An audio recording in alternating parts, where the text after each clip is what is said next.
continente europeu, a União Europeia, buscava diplomacia.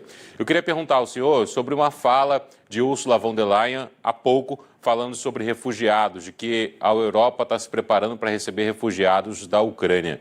Vi umas imagens agora de Kiev, de filas nas farmácias, nos caixas eletrônicos, para sair da capital ucraniana, muita gente de carro, tentando algum bilhete do trem, por exemplo.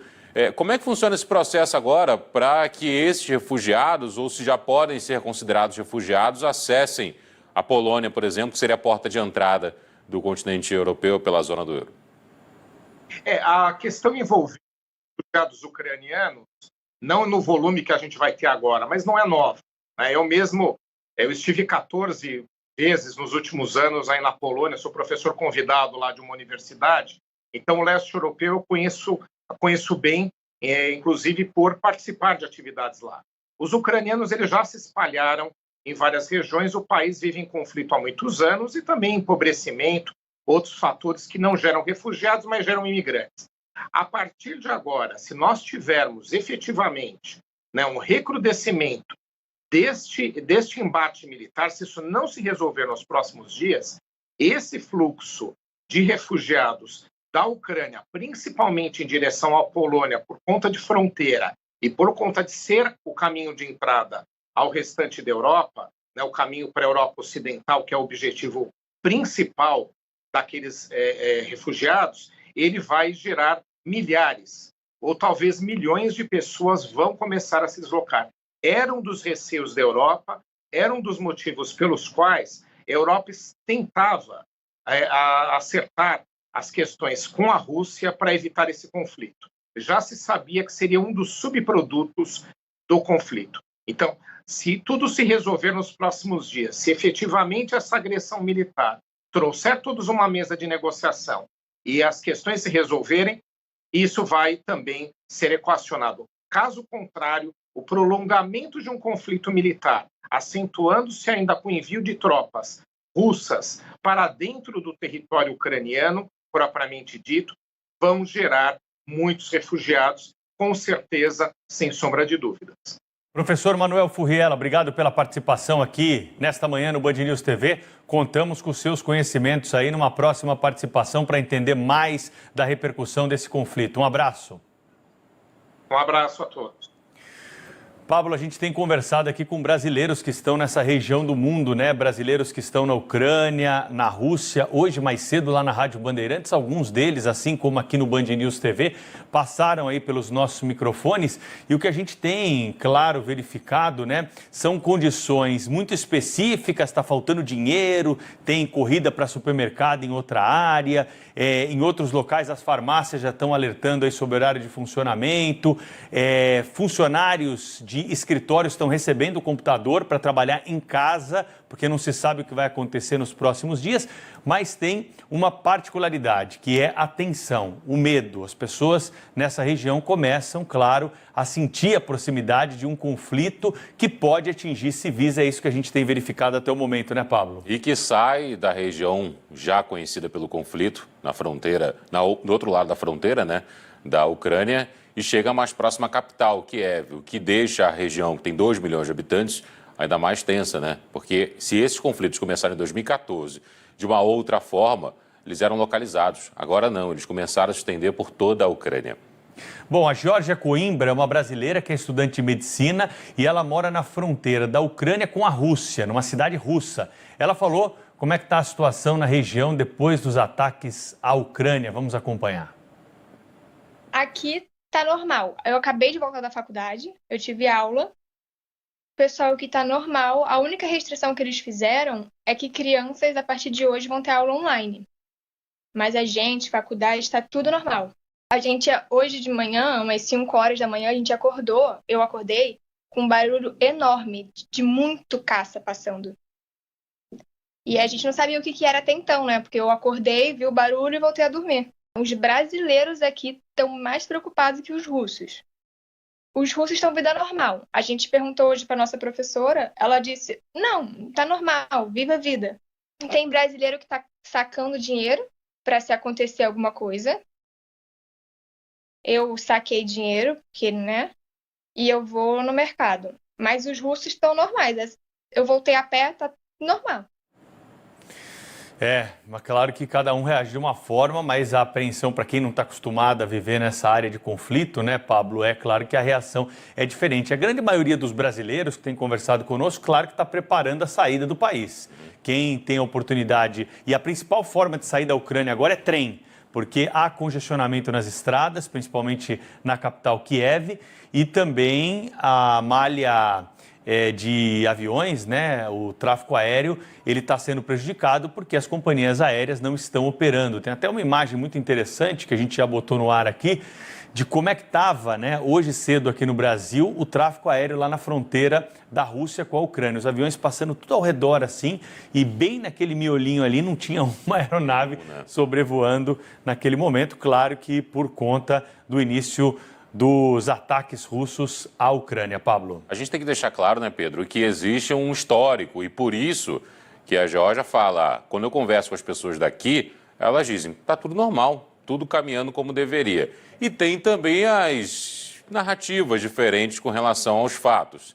E aí você tem um controle de algumas informações também. Olha a imagem que você estava falando aí, ó. Olha só. Do espaço aéreo ucraniano, ali da região. Olha, os aviões saem, a parte de cima ali, ó, é a parte russa, e depois os aviões circulam por aqui por baixo, ó, pela Hungria, pela Romênia, mas não passam pela Ucrânia, nem na região de Kiev, que é a capital, que tem aqueles 2 pontos ali, e nem na região mais tensa nesse momento, que está à nossa direita do mapa. A Lufthansa, né, que é uma das principais companhias aéreas do mundo, já há alguns dias, da Alemanha exatamente, já há alguns dias tinha suspendido os voos para essa região, já não estava mais fazendo as rotas para Kiev, né? Até amanhã, pelo menos até amanhã. O anúncio era válido de segunda a sexta.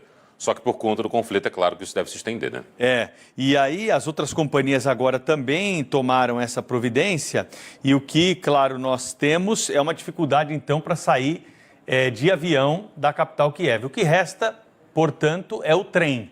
E as passagens, claro, elas têm um limite. O trem leva até o sul do país, a fronteira lá com a Polônia, é o destino mais procurado, até porque é uma região, Pablo, um dos ouvintes me contou isso, é uma região recheada de hotéis, é uma região turística. Então as pessoas têm ali onde ficar na fronteira e caso a situação fique ainda mais tensa, aí sim vão migrar para a Polônia. O jornalista Jamil Chad também trouxe a informação mais cedo aqui no Band News TV de que os cálculos na Europa levam a uma estimativa de uma migração de até 5 milhões de pessoas ao longo dos próximos dias. E aí são europeus migrando pela Europa, ou seja, não tem muito controle migratório, que até existe de outras regiões do mundo. A gente até debate esse tema aqui com constância por conta do problema da imigração na Europa, mas nesse caso específico não tem muito como impedir a circulação pelo território europeu, né, Pablo? E aí você tem 2 problemas, né, Pedro? O primeiro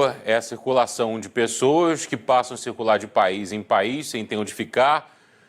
Em alguns países, eles não serão bem recebidos, infelizmente.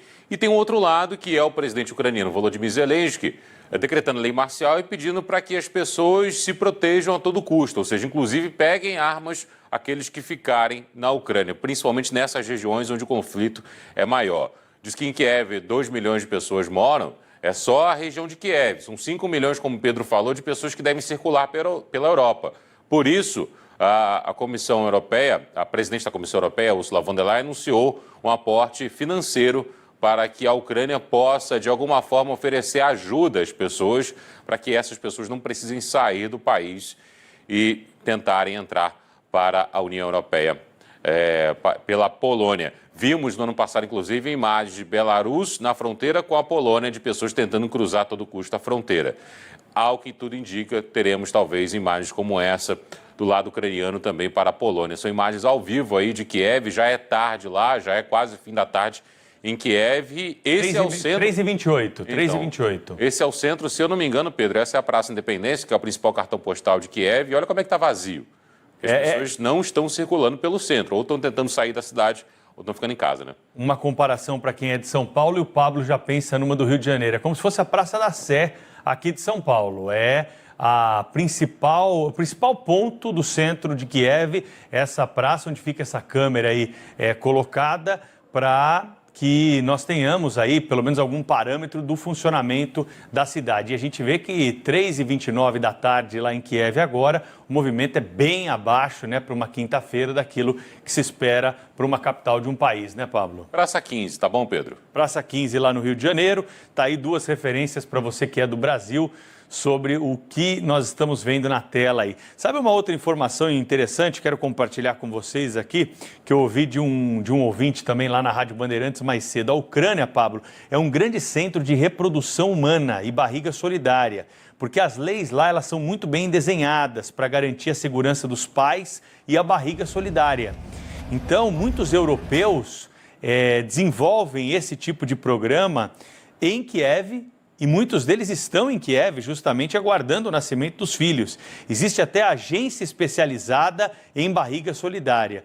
E aí muitas pessoas que estão lá para acompanhar o nascimento dos filhos ou têm filhos recém-nascidos estão esperando também para sair do país. São relatos aí de pessoas, né, que estavam indo para a Ucrânia, já que os bebês estão para nascer nos próximos dias. Muitos não vão poder chegar para acompanhar esse nascimento. É outra repercussão que tem também no lado ocidental da Europa, a partir desse problema que nós estamos vivendo na fronteira da Ucrânia com a Rússia.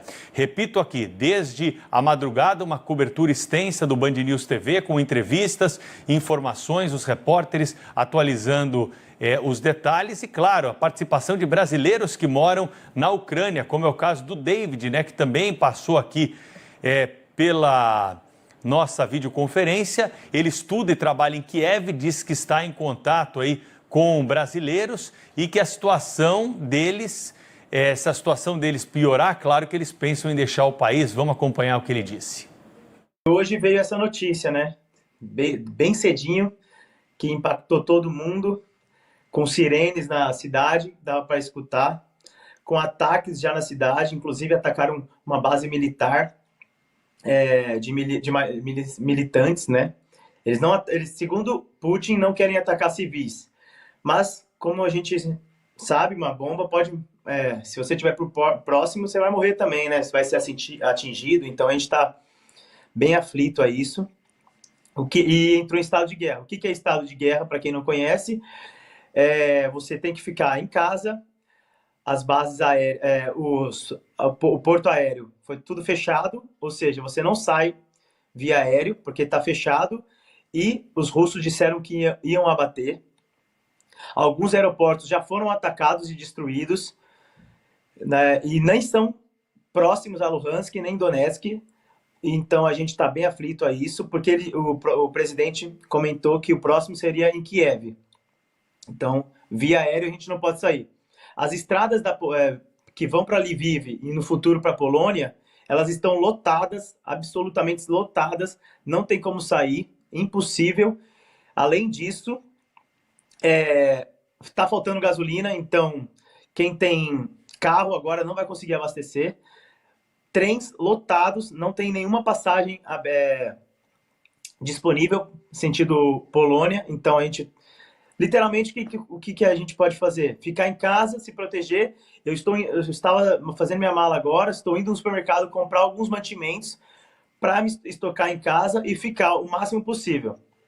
Eu tenho alguns amigos brasileiros que jogam futebol de salão pelo Shakhtar, e a gente está se reunindo, vai se reunir agora também, para decidir o que a gente pode fazer. Segundo eles, se piorar muito, a gente pode ir para um bunker para se manter lá por alguns dias. Estamos nessa expectativa, espero que não piore, né? Mas pelo caso, pelo visto, vai piorar, vão ter mais ataques no dia a dia. Eu venho aqui a trabalho e a estudo. Hoje eu não trabalho, minha empresa simplesmente falou que não vai ter mais trabalho, até não sabe quando.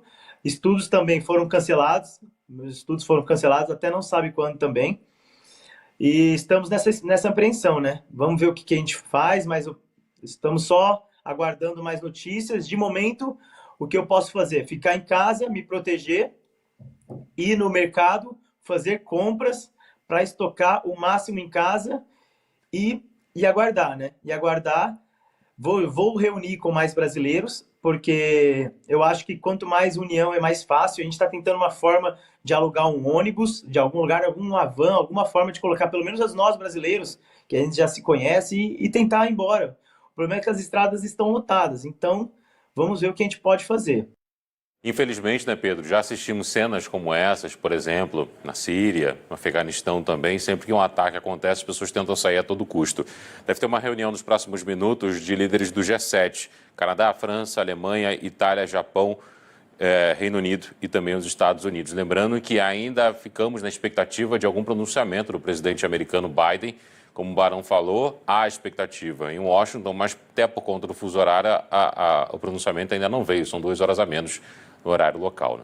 Bom, aqui no Brasil, o vice-presidente da República, Hamilton Mourão, disse hoje que o Brasil não concorda com a invasão da Rússia e defendeu medidas mais duras. Segundo ele, sanções econômicas ao país não serão suficientes.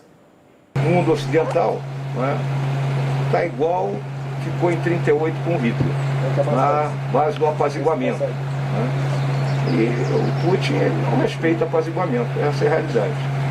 Então, se não houver uma ação bem significativa, e na minha visão, meras sanções econômicas, que é uma forma intermediária de intervenção, não funciona. Vamos lembrar que o Iraque passou mais de 20 anos sob sanção econômica, nada mudou. O Irã está não sei quanto tempo sob sanção econômica, também nada mudou. Consequentemente, minha gente, o sistema internacional pode ser rachado, abalado, e nós vamos voltar para o tempo das cavernas, onde cada um faz o que quer e bem entende, e não há respeito entre os povos, entre as nações, o conceito de soberania se dissolve, a partir do momento em que um Estado mais forte julga que ele pode meter a mão no Estado mais fraco e continuar tudo como antes. Tem que haver o uso da força, realmente um apoio à Ucrânia, mais do que está sendo colocado. Essa é a minha visão. E se o mundo ocidental pura e simplesmente deixar que a Ucrânia caia por terra, o próximo vai ser a Moldávia, depois serão os Estados Bálticos e assim sucessivamente. Então o Brasil não concorda com uma invasão do território ucraniano, isso é uma realidade. Pedro, a Rússia é grande produtora de milho, por exemplo, e não só a Rússia, mas aquela região toda. Nesse momento, o milho opera com alta de 5,12% no mercado internacional, acompanhando também outros grãos, isso por conta, claro, dessa movimentação que a gente está assistindo no cenário internacional, na Ucrânia, líderes do G7 e também de grupos. A gente tem nesse momento o petróleo tipo Brent operando a $104,80. Essa semana ele chegou a $99,50, é o tipo do barril negociado na Bolsa de Londres e é justamente o barril negociado no mundo todo. Já era o maior valor em 7 anos, agora $104,80, alta de 8,22%, e há quem diga que ele pode chegar até $120 nos próximos dias, viu? Efeitos aí, né, desse conflito na economia. Por falar nesses números aí que você trouxe, vamos chamar o coordenador do agronegócio da Fundação Getúlio Vargas, professor Roberto Rodrigues, para falar conosco sobre as consequências da tensão entre a Rússia e a Ucrânia para o agronegócio. Não acredito que vai piorar do que já está e não está bom. Todo mundo sabe. Nós importamos hoje 85% do que nós consumimos internamente aqui no Brasil. Só de potássio, K2O, importamos 95%. Por que essa preocupação? Primeiro porque tem 3 grandes países fornecedores para nós. Canadá, Rússia e Bielorrússia. A Bielorrússia exporta para nós 20% nós consumimos. E ela está praticamente parada, não está exportando mais, por causa de todo o problema ligado à questão política, econômica, todo o problema em que a União Europeia hoje faz um bloqueio contra a Bielorrússia. Dificilmente ela venderá 1 quilo de potássio para qualquer país do mundo. Então, haverá um problema, a demanda vai crescer e dela não podemos contar com nada. A Rússia é o segundo grande exportador. Uma guerra com a Ucrânia pode perturbar isso? Não acredito. De qualquer forma, é um problema. Tanto é verdade que a Secretaria Estratégica da Presidência da República criou um grupo de trabalho, há 1 ano e meio atrás, para fazer um plano para fertilizante no Brasil. Está pronto agora, vai ser anunciado pelo governo no final de março. É um plano que vai olhar todos os problemas possíveis e imagináveis, como produzir mais potássio aqui dentro, como reduzir a demanda por nitrogenado, com uso de gás como matéria-prima para nitrogenado, como aumentar a produção de fósforo aqui dentro, enfim, como buscar alternativas como organominerais e até mesmo compostos orgânicos para alternar com adubo importado. Então, há um trabalho muito bem feito. Esse trabalho vai ser discutido por todo mundo, foi uma condição muito boa, em todos os ministérios e agências do governo entraram nessa discussão, foi uma coisa bem articulada. O setor privado também conversou, inclusive a CNA, nós todos os produtores rurais. Mas um dado é certo, se tudo correr muito bem, nós podemos reduzir essa importação nossa daqui a 20 anos, mais ou menos, em 50%. É muito importante, mas a verdade é a seguinte, ao longo dos próximos 20 ou 30 anos, vamos continuar importando muito fertilizante aqui no Brasil. De modo que é essencial ficar de olho no mercado e atento para fazer as compras na hora certa.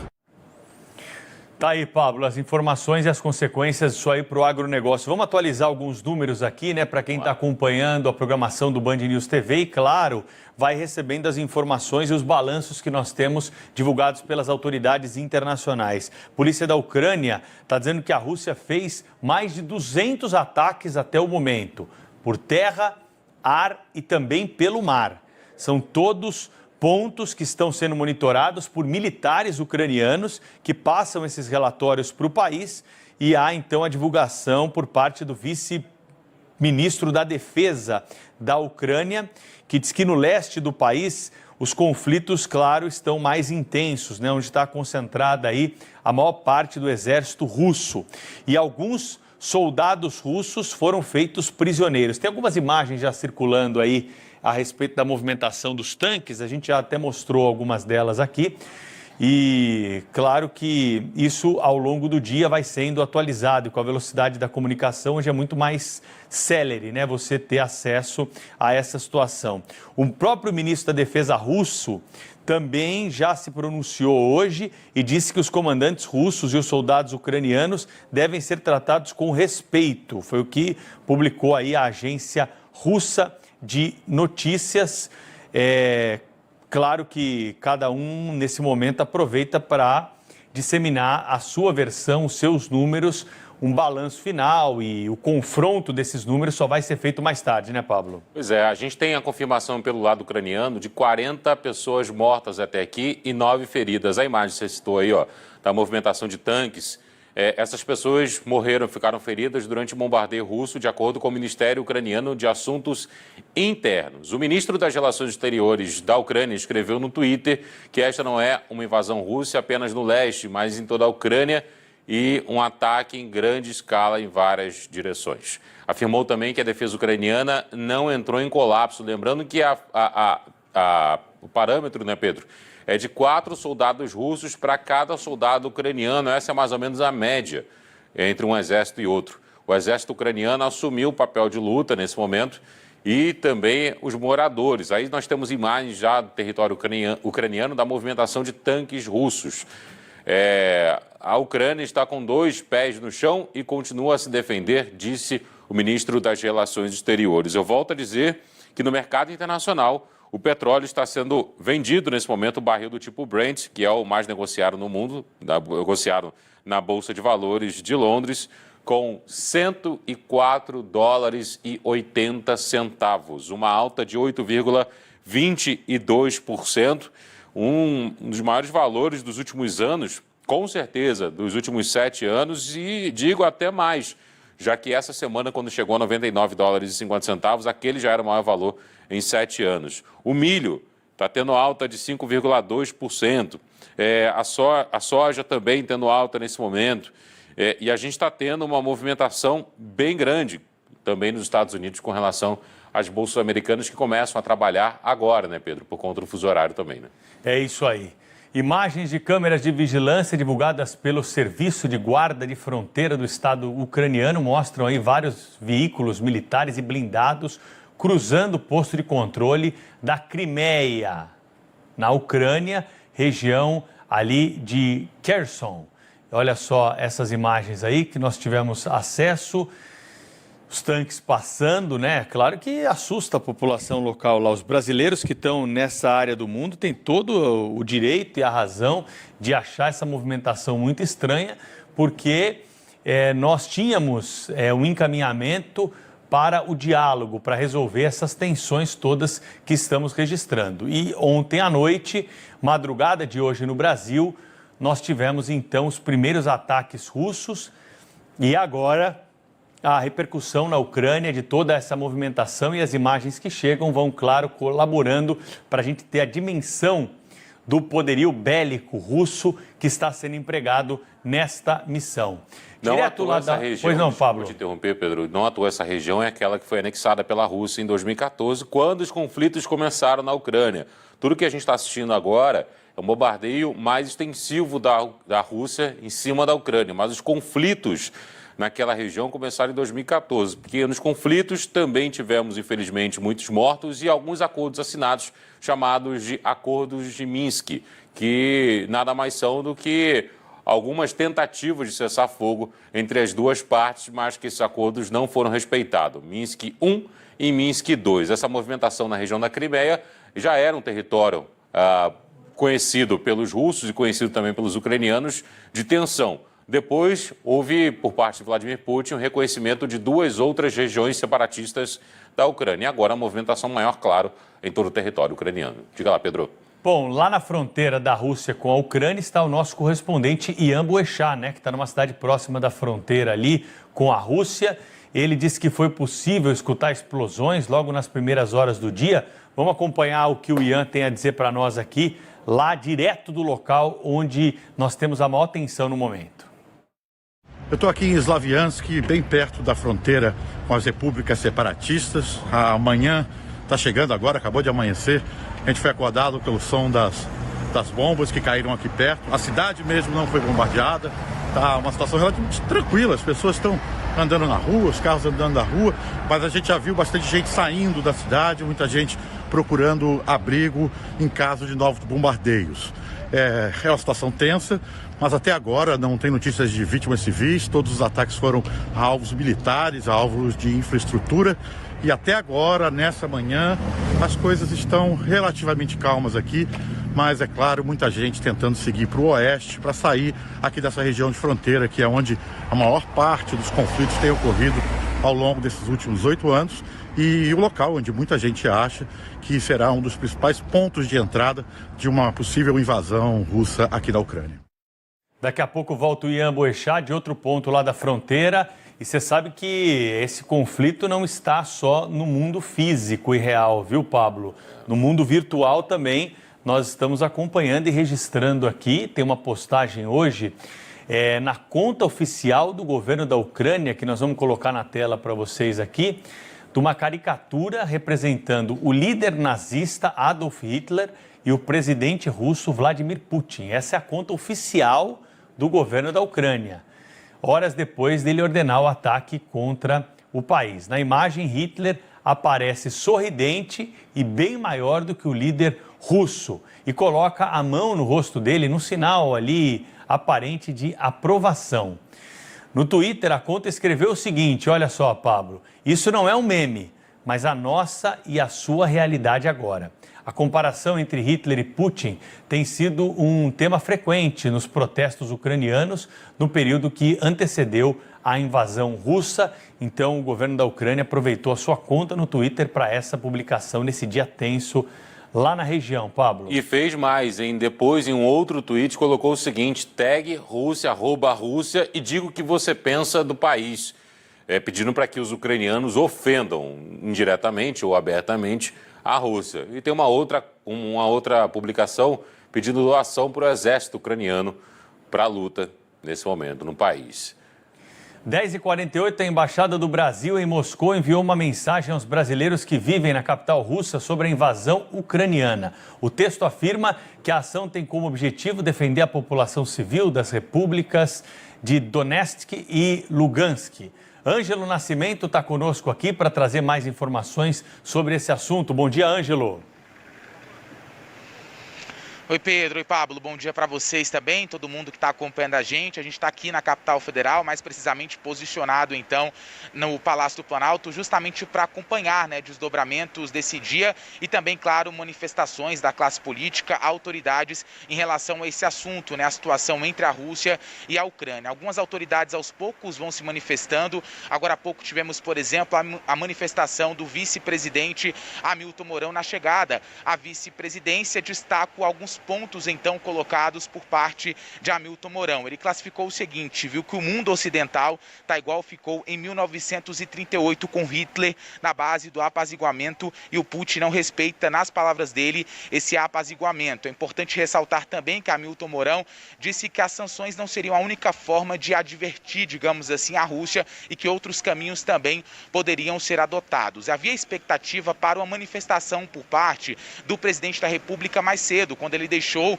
o Palácio da Alvorada, que é a residência oficial da Presidência da República. Ele sempre conversa ali com apoiadores, né, quando sai do Palácio da Alvorada, em direção aqui, por exemplo, ao Palácio do Planalto, mas isso acabou não acontecendo. Aguardar se ele vai falar enquanto essa estadia, ou seja, essa passagem aí pelo estado de São Paulo, ou se no retorno aqui à capital federal. Mas de antemão temos outras autoridades ainda se manifestando, além, por exemplo, de Hamilton Mourão, tivemos a manifestação da Comissão de Relações Exteriores e Defesa Nacional lá da Câmara dos Deputados. Entre os pontos da nota, eu destaco o seguinte trecho: reiteramos que o Conselho de Segurança da Organização das Nações Unidas é a instância adequada para a resolução pacífica dos conflitos e encorajamos o Brasil, por meio de sua diplomacia e com assento neste órgão da ONU, para que atue de forma objetiva e clara em benefício do diálogo e da construção de uma agenda de paz e segurança duradouros. Também tem expectativa daqui a pouquinho, às 11h30 da manhã, para uma entrevista coletiva de maneira virtual do encarregado de negócios da Ucrânia aqui no Brasil. A ver se ele vai aí informar ou anunciar até mesmo sanções que serão adotadas pelo país em relação à Rússia e também sobre a situação dos brasileiros que vivem nessas regiões que estão sendo afetadas, bombardeadas por essa tropa aí da Rússia, né? Os militares, então, ali da Rússia fazendo esse ataque. Outro ponto importante é o seguinte: mais cedo, então, a Embaixada do Brasil lá na Rússia, então, emitiu um novo comunicado, justamente para poder orientar os brasileiros que vivem ali nessas regiões. O que diz, então, parte desse comunicado? É justamente para que os brasileiros possam seguir todas as orientações por parte das autoridades locais e que eles devem ficar atentos a todos os comunicados que serão emitidos não só por parte da própria embaixada, mas também pelos veículos de comunicação, ou seja, os desdobramentos. Um outro ponto também destacado nesse comunicado é justamente a necessidade deles ficarem em casa, exceto quando tiver aí a questão dos sinais. Os sinais, no caso, forem ativados, no caso as buzinas ali forem ativadas, aí sim a necessidade deles deixarem esses locais. Mas caso contrário, então, a orientação por parte da embaixada é para que eles permaneçam dentro de casa sem fazer esse deslocamento. Lembrando que também reforça o seguinte, que ao longo do dia outros comunicados serão emitidos justamente para poder fazer essa orientação. Então, por hora, já temos algumas manifestações aqui na capital federal e fica a expectativa para a manifestação do presidente Jair Bolsonaro, que não ocorreu ainda até o momento. No Sul, Itamaraty, né? Precisa publicar alguma coisa a respeito desse conflito. Afinal de contas, o Brasil é um player importante, tem essa relação aí com os fertilizantes dessa região do mundo. Por enquanto, só temos, Pablo Ribeiro, a manifestação do vice-presidente da República, Hamilton Mourão, que nós aqui internamente sabemos que não tem uma proximidade tão grande assim nesse momento com o presidente